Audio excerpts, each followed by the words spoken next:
kami agak kesulitan mengenai air bersih. Kalau dulu kami dari rumah ke rumah bergantian. Sebelumnya air ini ada, tapi kecil. Dari satu rumah ke rumah yang lain bergantian dia.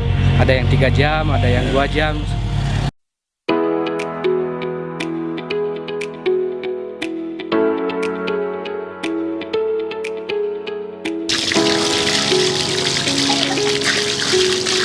Nah, air dari Persimam kami lebih puas karena nggak lagi berbagi, karena rumahnya nggak ada dari rumah ke rumah, kami udah ada di rumah masing-masing.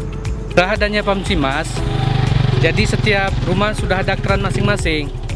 Terima kasih kepada Kementerian PUPR Dan BPPW Aceh. Pamsimas sukses.